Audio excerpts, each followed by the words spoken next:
Hello, everybody. Welcome.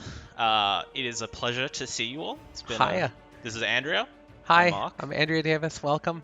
Yes. Good afternoon from Sydney. Sydney, Australia. It's been a very eventful 24 hours. So we have a very jam-packed stream that'll cover all things Trial of the Gods, very notably the full release of the card list, along with a reveal of a new champion, and some news about the Favor and Sanctum. Yep. And Big news about Favor and Sanctum. Yes, and a game board. It's So true. be sure to stick around. We'll show the new game board at the end of the stream. So, for those of you that haven't had a chance to read the blog we posted, in brief, we were made aware of an accidental publishing of Trial of the Gods card data into our public API. So it's not that we posted the cards publicly in a way that could be easily seen, but some of our API users had access to this information sooner than we had planned. Obviously, if the set was done, then we'd ship it, but it wasn't done, and we still shipped the text of it, which is less than ideal. So we wanted to make sure that there wasn't a situation where some people had access to this data and most didn't, because that could do things in our community and in our economy that we didn't think were ideal. And so we decided to just do it live. And it's important to note that these are all very subject to change. Yeah.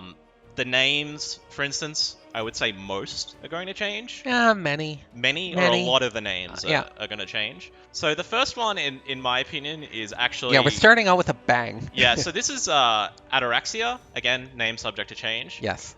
You are walking the razor's edge with this card. You walk right up to the edge without going over. Yeah. Because it's so easy to play this card wrong. You have to have yourself get damaged. You have to control the board while not damaging your opponent because you don't want to unlock their mana. Yes. And making all of that work to take advantage of it is difficult. It is great. So Guardian of the Underworld, one of my favorites. I think this might go into the category of meme card. No, it's 17 health frontline. Yeah. It's amazing.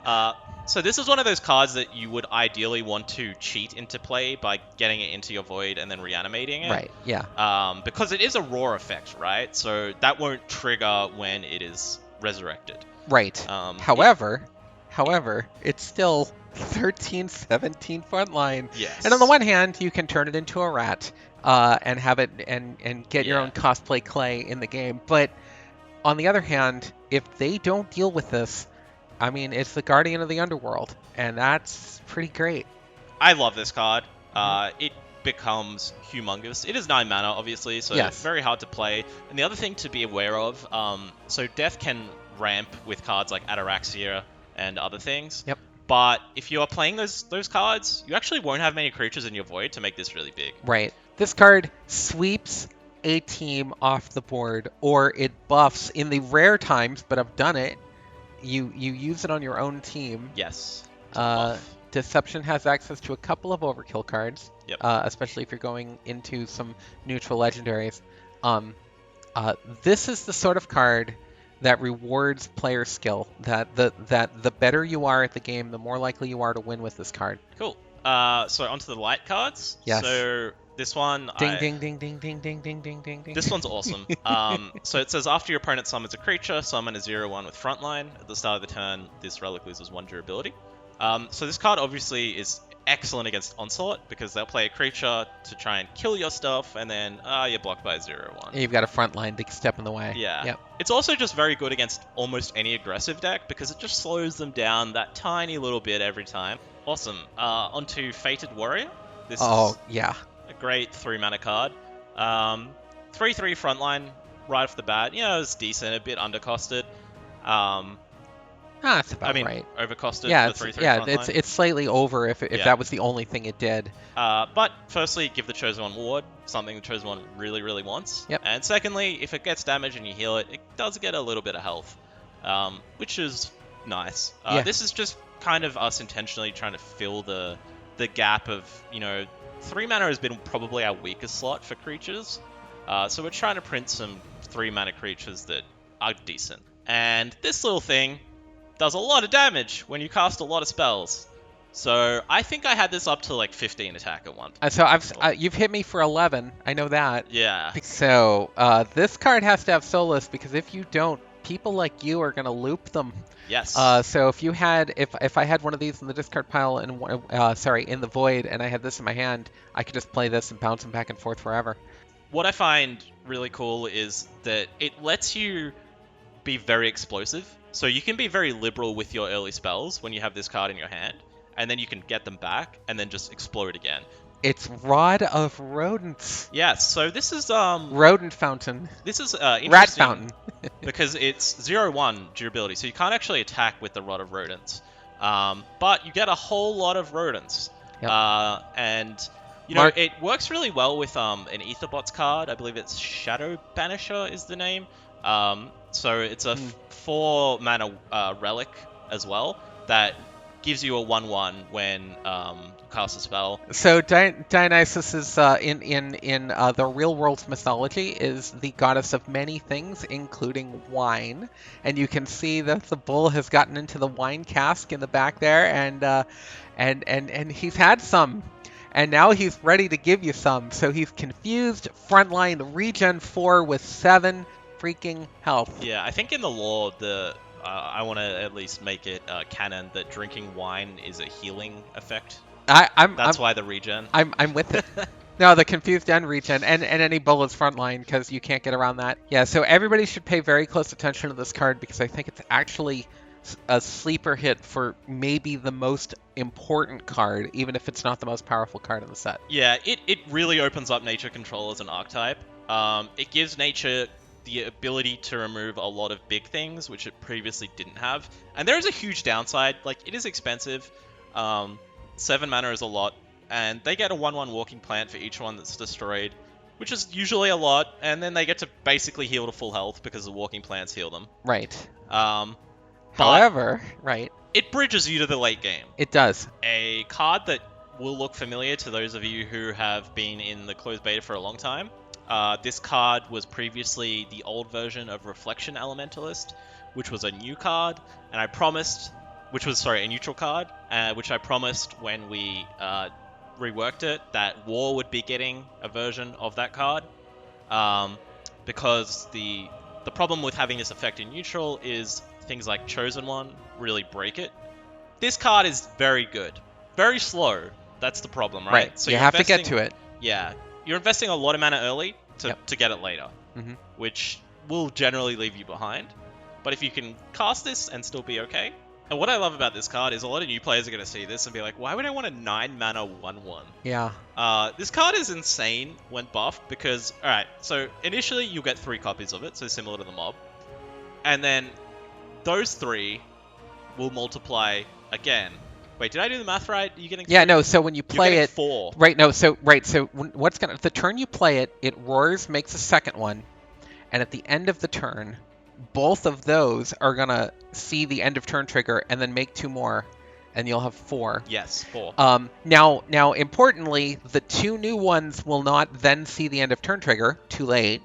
But that's fine. But next turn they will. Yeah. And So yeah, you really need to get rid of all of these, or they're just gonna be coming back with a vengeance. Yeah, this card is definitely rewarding people who have the ability and patience to buff a card in the hand and then drop it. And our first neutral spell. Our first neutral spell. When I first talked about Valve Champions and Enter the Arena, there was actually a lot of pushback internally about maybe we don't even do neutral spells. But I thought it was very important that we,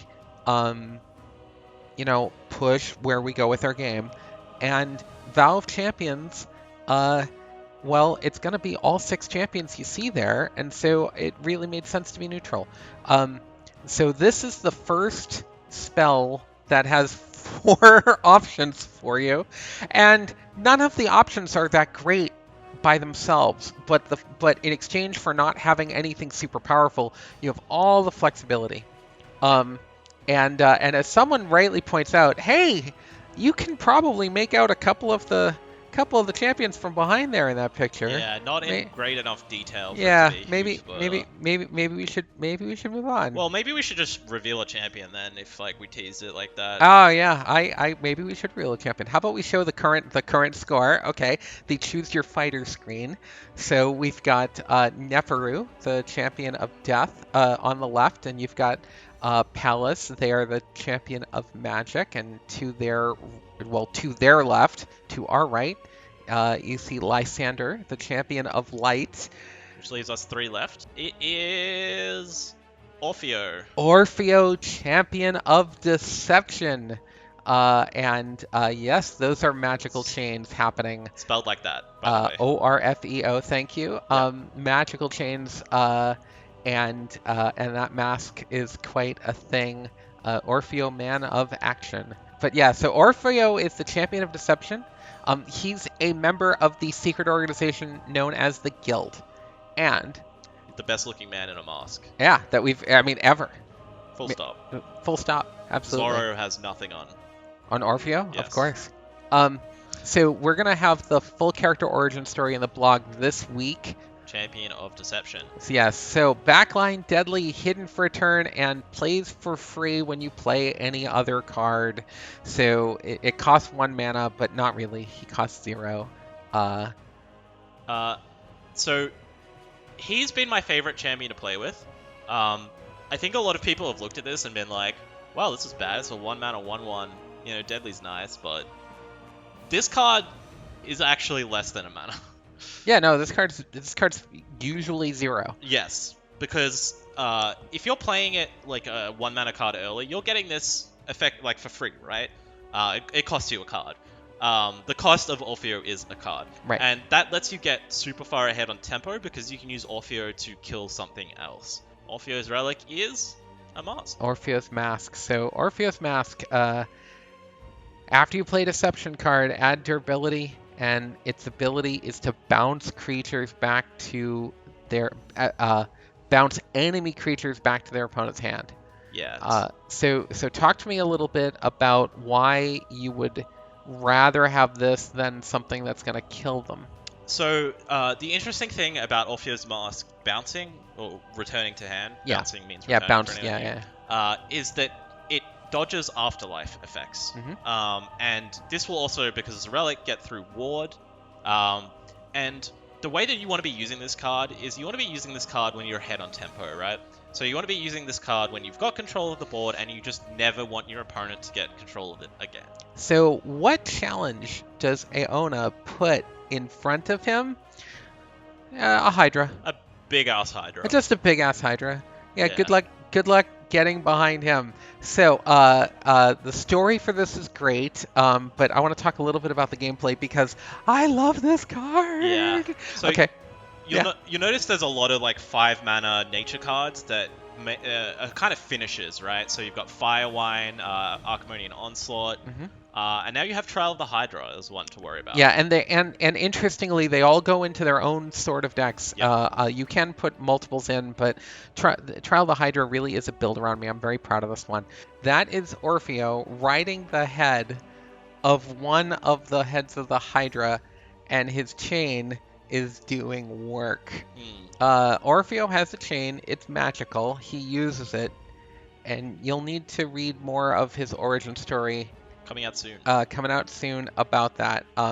So the thing is, deal damage to each creature, and for equal to that creature's strength, and for each creature destroyed by this effect, you get a random card from your opponent's god in your hand. And what that means is you're converting dead things on the board into awesome things in your hand. Yeah. Now, it costs 8, which is nearly infinite. It is expensive, but it is extremely powerful. Cool. I think it's time to talk about the changes to the favor. Oh, yeah, this is a big one. So now we're getting into things that maybe people don't know about. The new favor rule: if a creature attacks another creature and exactly one survives, the player of the surviving creature gains favor.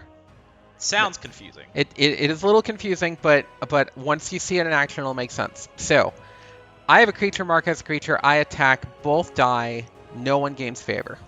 So that means if you're the one who's in control of tempo right now, previously, if I killed your creature and my creature died, I would gain favor. Yeah, you'd gain favor, and now I would that get more ahead. right, and now that's no longer true. Yes. And then similarly, like before, if I attack into your creature with my creature and both survive, no one gains favor. That hasn't changed. Yes. So here's the key detail. So, like before, if I attack into his creature and destroy it, and mine survives, I'll get favor. That's the point of attacking. Yes. However, if I attack into his creature and my creature dies and his doesn't, he will gain favor. Yes. And yes, that is a buff to frontline creatures and to high defense early cost creatures, and it's designed to keep the competitive balance across all 6 god domains, and it's designed to keep the competitive balance across all the different playstyles. We don't want aggro to not exist. Aggro is still absolutely an option now, and maybe even a little more so once Season 1 kicks off. Yeah, and we expect this to enable a lot more comebacks in the game. So, for instance, if I play a big frontline creature in the current version, and you throw all your creatures at it, then I don't get any favor. And I'm probably still going to lose. In the new version, I'll get a bunch of favor, and I can spend that favor to perhaps help me out. Dun, dun, dun. Ladies, gentlemen, lovelies, and the rest, allow us to present to you the Midnight Temple board. We love this board. We hope you love it. This is the Midnight Temple board, or as it has been colloquially known as in the development team, the Dark Mode board. Personally, love it a lot. That's not the updated river. Alright, Clay. So apparently the river is changing. Yeah, the river isn't quite right. Yes. But, again, welcome to beta. So, we're really... part of what I love about this is that it's just a few small changes, but it changes everything.